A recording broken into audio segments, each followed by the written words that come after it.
जो दादी जानकी ने 5 गुणों के ऊपर कायम क्लास कराती थी। पवित्रता, सत्यता, धैर्यता, नम्रता और मधुरता। कभी कभी बीच में गंभीरता भी आ जाता था, लेकिन खास तौर पे देखा जाए तो दादी ने इन 5 बातों पे बहुत जोर देती थी। क्यों? क्योंकि वो खुद ही इन 5 बातों के स्वरूप थी। हम इंग्लिश में इसको कहेंगे प्योरिटी, ट्रूथ, पेशेंस, ह्यूमिलिटी और स्वीटनेस। और साक्षी होकर के देखा जाए तो एक एक गुण दूसरे से कनेक्टेड है और एक एक गुण नेक्स्ट गुण का फाउंडेशन है। पवित्रता सत्यता का फाउंडेशन है। तो जब भी मैं पवित्रता के ऊपर सोचती हूँ तो मुझे दादी की कहानी एक याद आती है कि दादी जी जब पहले शुरुआत में विदेश में आए थे, लंदन में आए थे, तो उनको इमिग्रेशन में रोका गया था और पूछा गया था कि आर यू मैरिड? तो उन्होंने हाँ बोला, शिव बाबा मेरा पति है। फिर कोई बच्चे हैं? हाँ, सुख शांति बच्चे हैं। तो जब भी मैं ये कहानी सुनती हूँ तो जो अंदर की पवित्रता होती है तभी सुख शांति मन में महसूस होती है। तो पवित्रता को कहा जाता है the mother of peace and happiness. और हमने देखा कि दादी के आने से पहले ही विदेश में जैसे पाँव रहा, वो पवित्रता की देवता बन करके पाँव विदेश में लगाया और इमीडिएटली जो पवित्रता की परिवार था, ऊपर वाला बाबा और यहाँ सुख शांति बाल बच्चे अपना लिया। तो वो पवित्रता का बीज डाला था विदेश में और वो खुद उस स्मृति में आए थे। कभी कभी हम सोचते हमारे मन में इतनी खुशी या शांति क्यों नहीं महसूस होती है, सुख शांति क्यों नहीं महसूस होती है? क्योंकि कुछ हमारे पवित्रता में मिक्सचर है। चलो, मिक्सचर किस बात की होती है? कभी कभी ज़्यादा परचिंतन होने के कारण क्यों, क्या, कैसे के प्रश्न में के उलझन में फंस जाते हैं। क्या हुआ, ये क्या किया, ये किसने किया, ये सारा परदर्शन पर चिंतन की बीमारी है। या परचिंतन प्रदर्शन के आधार से क्या करते हैं हम? औरों की कमियां और खामियां देखते हैं। तो जब वो कमी कमजोरी हमारे अंदर आ जाती है तो हमको खुद कमजोरीपन महसूस होता है। तो अपवित्रता का बीज परचिंतन, परदर्शन, परदोष। तो हमने देखा कि दादी एक केवल पवित्रता की देवता नहीं थी, लेकिन दादी जी के अंग संग रह कर के पवित्रता की केवल लाइट नहीं मिल रही थी, लेकिन दादी जैसे एक सर्च लाइट बनी थी। दादी के सामने विश्व था और बाबा थे। तो दादी ने इतना गहरा रूप से पवित्रता को धारण किया कि केवल दादी जी से लाइट नहीं निकल रही थी, लेकिन पूरे विश्व के लिए वो एक सर्च लाइट बन गई थी। इतने देशों में सेवा शुरू करना, इतने सारे ढेर बाबा के बच्चे पैदा करना। हाँ, कई ऐसे ब्राह्मण बच्चे अभी भी आज दिन तक कहते हैं, लौकिक भी कहते हैं कि दादी हमारे सपनों में आती है। तो ये प्यूरिटी का काम है। तो दादी कायम लास्ट तक सच्चे दिल पर साहिब राजी, साफ दिल मुराद हासिल, स्वच्छता और सच्चा दिल, इन दोनों पर बहुत ही जोर दिया है। हमने एक बारी दादी को पूछा कि दादी आपका पुरुषार्थ क्या है? तो दादी ने हमको केवल एक ही जवाब दिया, मैं अपनी फीलिंग्स को क्लीन रखती हूँ। कितना सिंपल पुरुषार्थ है कि अपनी फीलिंग्स को फ्लू ना हो जाए। हाँ, फ्लू किस किस किस कारण से फ्लू हो जाता है? कभी कभी किसी का नेचर, संस्कार, स्वभाव लग गया चित्त में, कभी कभी कोई परिस्थिति की हवा लग गई तो फ्लू हो जाता है ना। दादी ने अपने मन को इतना अच्छी तरह से संभाला, हाँ, कि अपनी फीलिंग्स और वो प्योर भावना है, वो कभी बदली नहीं। इसलिए दादी कायम गुड विशेस में रहते थे। प्यूरिटी की ये एक तीसरी प्रूफ है, गुड विशेस। प्यूरिटी का आधार है ऑनेस्टी, क्लेनलीनेस, स्वच्छता, और उसका रिजल्ट है गुड विशेस। सदा अपने आप को गुड विशेस, अपने मन को सुख शांति के मौज में रखवाना। और हम देख रहे थे कि गुड विशेस का इतना मैजिक काम होता था कि हम दूर बैठे भी हम खींच सकते थे, क्योंकि प्योरिटी ड्रॉज फ्रॉम प्योरिटी। जो पवित्र चीज़ है वो पवित्र चीज़ से ही ले सकती है। तो जब भी हम ऑनेस्टी से वार्तालाप करते थे बाबा से, तो हमको दादी जी की गुड विशेस महसूस होती थी ऑटोमेटिक। ये प्रैक्टिकल सेवा के फील्ड पे हमारा अनुभव रहा था। तो प्योरिटी की बहुत गहरी परिभाषा है, और कभी कभी हम सोचते हैं कि हमारे संकल्प बहुत अच्छे हैं, थॉट्स भी प्योर है, लेकिन वो प्रत्यक्ष रूप में क्यों नहीं आते हैं? क्योंकि बीच में कुछ न कुछ मिक्सचर है, चाहे प्रश्नों का मिक्सचर, चाहे किसी का प्रभाव का मिक्सचर, कुछ न कुछ मिक्सचर है। तो वो मिक्सचर होने के कारण जो हमारे प्योर संकल्प है, लोगों के प्रति शुभ संकल्प है, वो उन्हों को पहुंचता नहीं है। तो भल हमारा लाइट हमारे तक ही पहुंचता है, हमको लाइटनेस महसूस होती है, लेकिन हमारे कंपनी में औरों को लाइटनेस महसूस हो, इसको कहेंगे सर्च लाइट का काम। कि हमारे कंपनी में लोगों को हमारी मन की सुख शांति की खुशबू फील हो, ताकि उनका भी मन खुश और शांत बन जाए।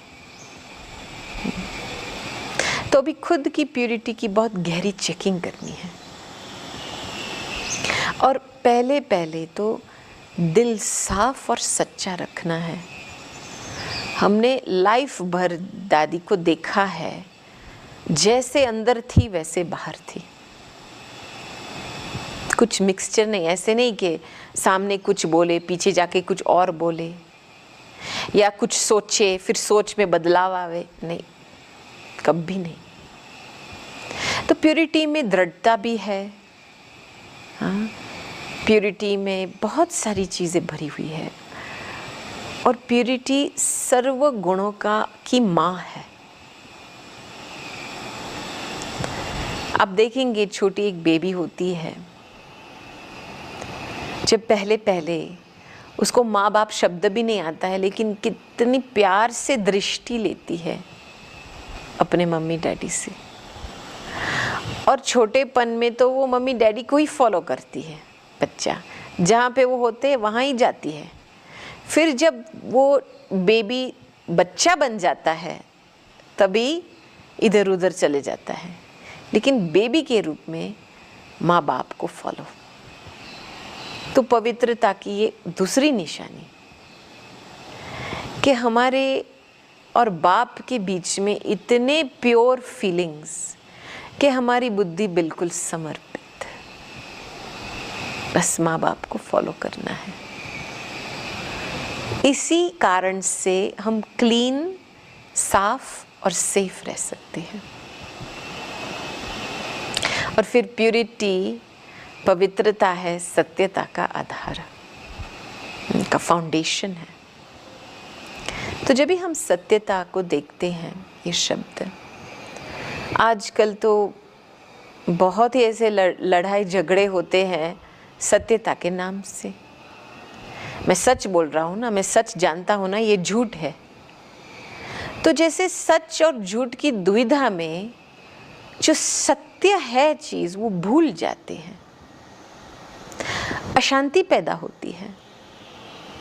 अरे सत्यता ऐसी चीज है कि उसमें दिव्यता भरी हुई होती है, श्रेष्ठता भरी हुई होती है। तो मैं बोलूं कि मैं सच बोलती हूँ और फिर लड़ाई झगड़ा करती हूँ, थोड़ा रोब दिखाती हूँ, अभिमान दिखाती हूँ, तो ये सत्यता तो नहीं हुई ना। क्योंकि जो चीज सत्य है वो अविनाशी है, उसका एक आदि रूप होता है, अनादि भी होती है और अविनाशी भी होता है। इसलिए कहते हैं ना भगवान के लिए सत्यम शिवम सुंदरम। और मैं आत्मा, मेरा आदि रूप, चलो देवता इस धरती पे जब साइकिल में पहली बार आए थे तो वो आदि स्वरूप देवता का स्वरूप था, वो भी फुल प्यूरिटी का स्वरूप था, फुल ट्रुथ का स्वरूप था। इसलिए कहा जाता है ना सत्ययुग 16 कला संपूर्ण देवी देवता। लेकिन जब हम परम धाम में थे तो वो अनादि स्वरूप, इटर्नल फॉर्म, वो भी कंप्लीट ट्रुथ है और अविनाशी।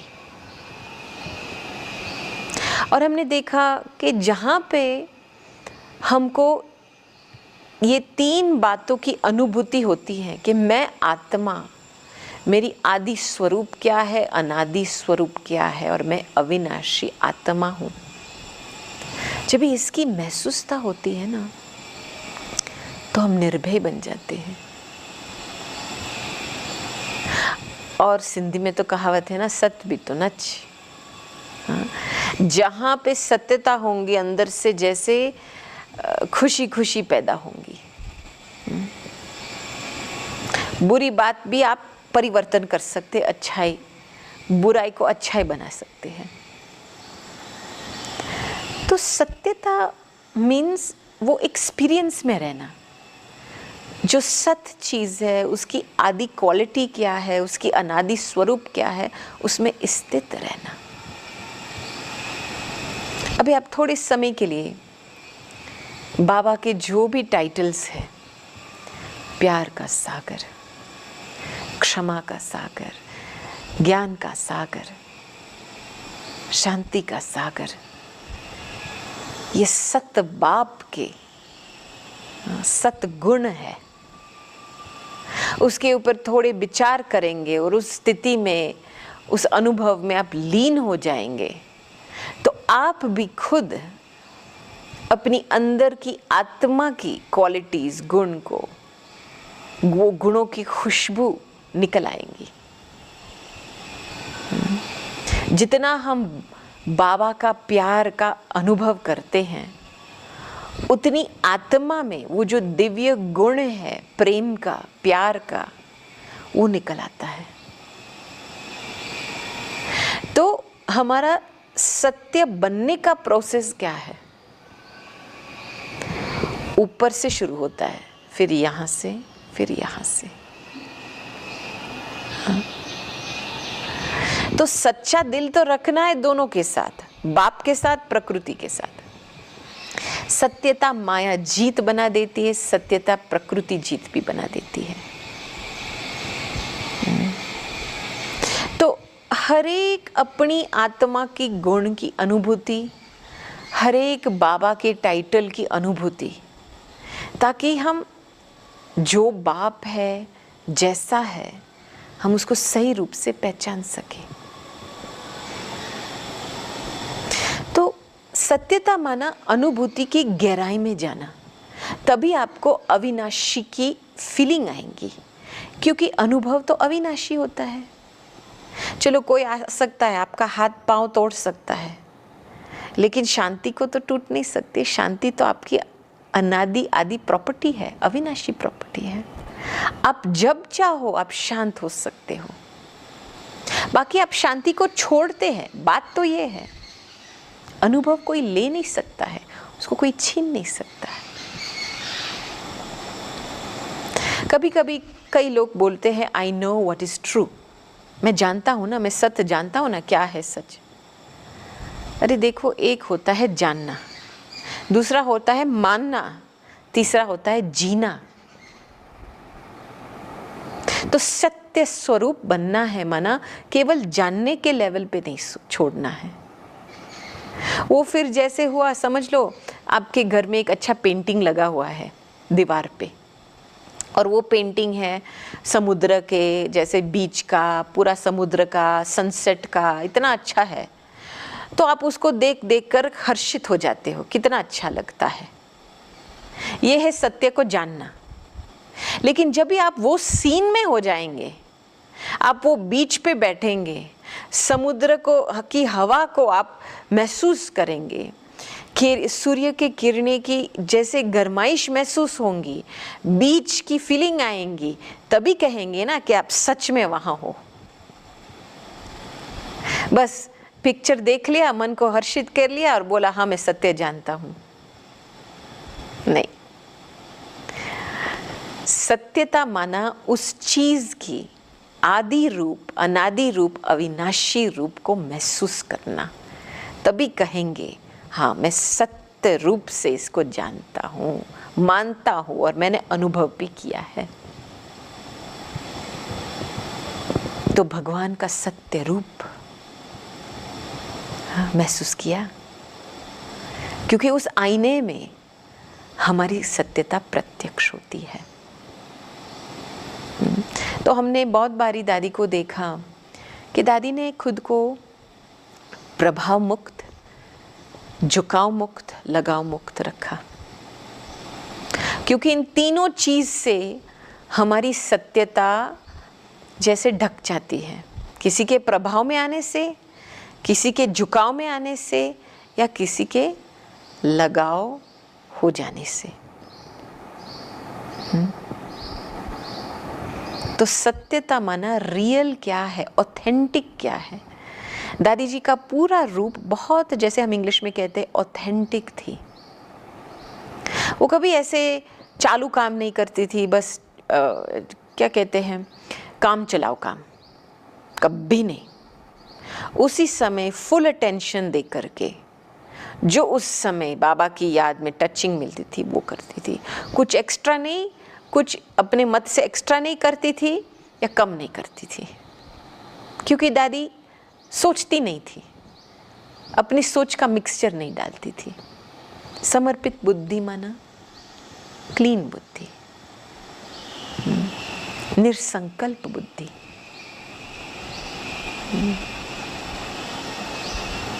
दादी कभी किसी के पार्ट में भी इंटरफियर नहीं करती थी।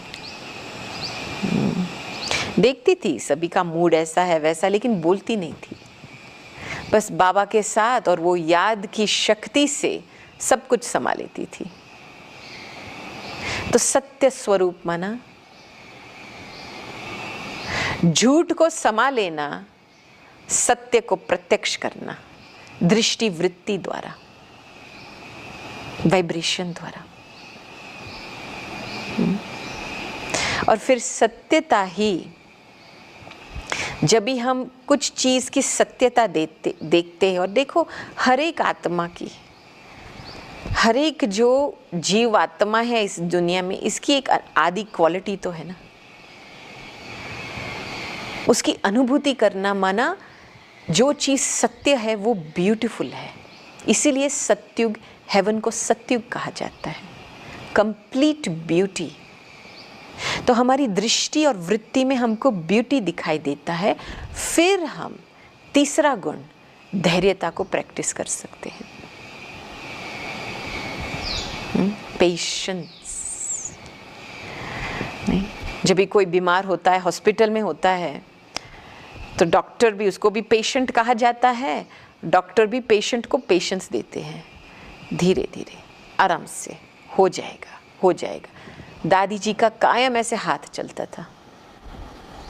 हम जब दादी को पूछते थे, दादी अभी ये प्रोजेक्ट पूरा हुआ और अभी हमारे पुरुषार्थ में ये है, अभी आगे के लिए क्या करें, तो दादी जी बहुत मीठी दृष्टि दे करके बस यही शब्द बोल रही थी, वेट एंड सी। दादी जी का स्वास्थ्य काफी बीच में नरम होता था, लेकिन कभी भी कोई भी हालत होती थी शरीर की, दादी की स्थिति बदलती नहीं थी। वो कहती थी ड्रामा में सीक्रेट है कि जो चीज आएगा वो जाएगा, तो दादी सिर्फ इंतजार करती है ताकि वो चले जाए। तो पेशेंस माना क्या? पेशेंस का आधार ही है शांति। बिल्कुल मैं आत्मा अपनी शांत स्थिति में स्थित हो जाओ और कोई भी कारण से मैं अपने मन में, दिल में, विवेक में अशांति पैदा ना करूं। मैं उस शांति की स्थिति से काम लूं, व्यवहार में, संबंध में, संपर्क में, कार्यक्रम में, बोल में। क्योंकि परिवर्तन तो किसी का इंस्टेंट तो नहीं होता है ना, टाइम लगता है।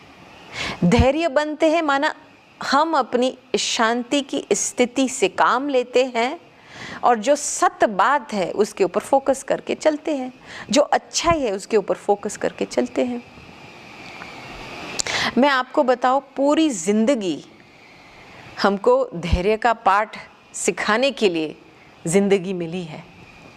हर एक बात में पेशेंस की बहुत ज़रूरत होती है। जल्दी जल्दी बुद्धि यूज़ करना, जल्दी जल्दी किसी का कमेंट करना, क्रिटिसाइज करना, जल्दी जल्दी प्रश्न पूछा।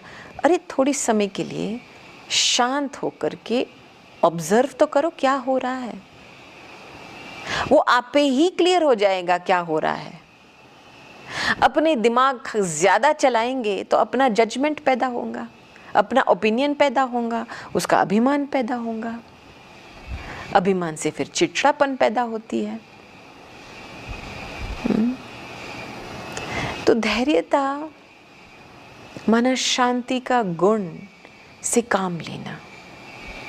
हम दादी को बहुत देखते थे, जब भी दादी जी अपना क्या मेडिसिन लेती थी तो एकदम इतना रिस्पेक्ट से एक एक गोली दृष्टि देख करके पानी लेकर के पीती थी, लेकिन बहुत धीरे से। सब कुछ उनका काम स्लो नहीं कहेंगे लेकिन धैर्य ज़रूर कहेंगे, शांति से करती थी काम। कभी भी हरी वरी करी नहीं करती थी।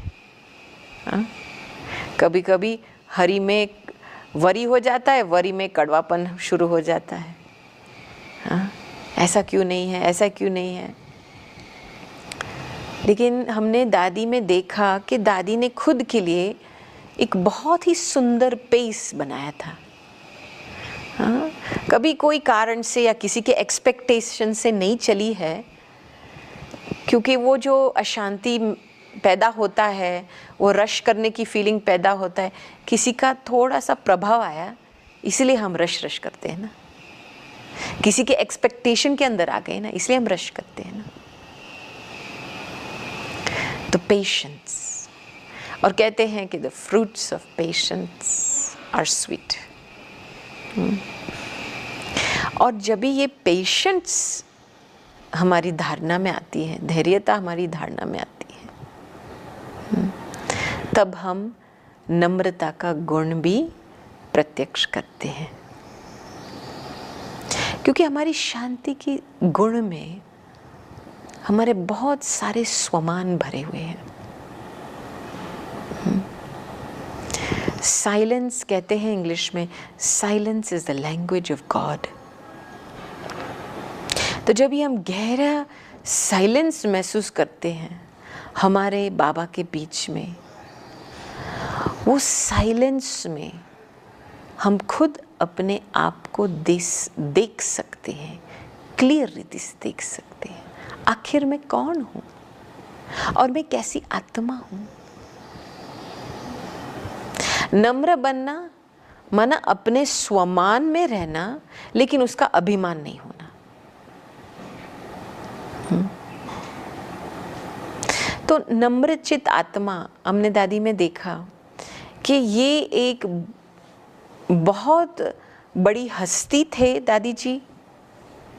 ज्ञान की अथॉरिटी जबरदस्त थी, लेकिन साथ साथ में दादी जी हाथ जोड़ के कहती थी, मैं बस विश्व की माँ हूँ, मैं एक वर्ल्ड सर्वेंट हूँ, सर्वर हूँ। आपको कुछ सेवा चाहिए, मैं सेवाधारी हूँ, निमित्त हूँ। एक तरफ ज्ञान की अथॉरिटी, दूसरे तरफ नम्र भाव, मैं सेवाधारी एक निमित्त हूँ, मेरा कुछ नहीं है, वो ही करा रहा है। क्योंकि अभिमान का बीज मैं और मेरा, मैंपन क्यों आता है? स्वमान की अनुभूति की कमी। फिर आपको कोई न कोई चीज पे मैंपन, I did this, I did that, I am this, I फलाना दिस, आई फलाना दैट करके खुद के मन को खुश करना होता है। और ईगो होता है तभी अटैचमेंट उसकी बेस्ट फ्रेंड होती है। कोई चीज की मेरा, ये मेरा है। और उसमें क्या पैदा होता है? इच्छाएं पैदा होती है, और इच्छाएं बिल्कुल सत्यता को नाश कर लेती है। इच्छाएं हमारे गुणों में हद ले आती है। तभी आपको फिर ये आवाज में सुनाई देता रहे, कितना तक सहन करूं, कहां तक सहन करूं। जैसे हमारे गुणों में लिमिट आ जाती है। क्यों? क्योंकि कुछ सेल्फिशनेस भरा हुआ है इसमें, कुछ पर्सनल इच्छा मिक्स हुई है। तो इच्छा, मेरापन, महपन से दूर रहना, अंदर की इतनी शुद्ध भावना रखना कि मैं बाप समान सेवाधारी निमित्त हूं, मेरा कुछ नहीं है, बाबा ही आगे बढ़ा रहा है मुझे, बाबा ही सब कुछ कर रहा है। ये दादी का पर्सनल स्लोगन था।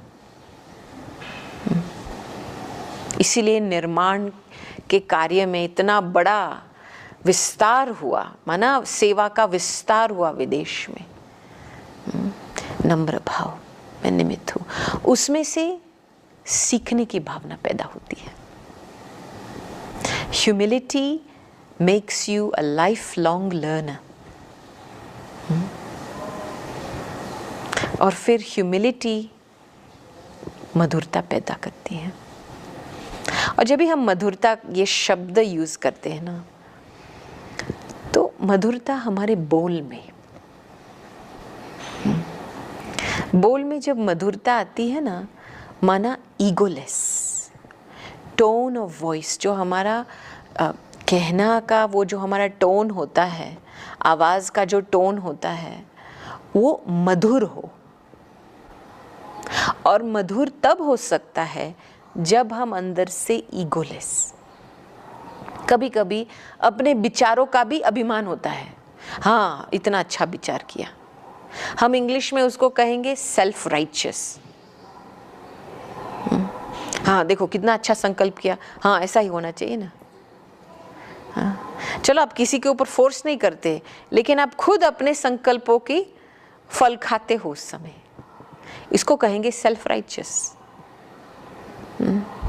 तो मधुरता को प्रत्यक्ष करना है अपने बोल द्वारा, और अंदर ईगोलेस स्थिति चाहिए। मधुर बोल बहुत कंपैशनेट के बोल होते हैं, रहम वाले बोल होते हैं।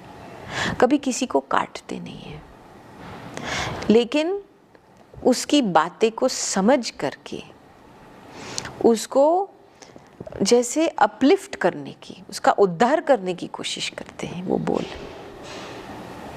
ये बोल जोड़ते हैं लोगों के दिल को, क्योंकि हमारे शब्दों से हमारी दुनिया बनती है।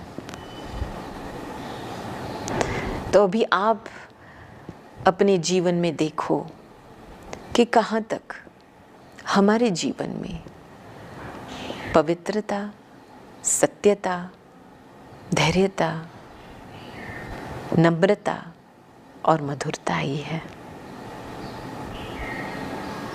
ओम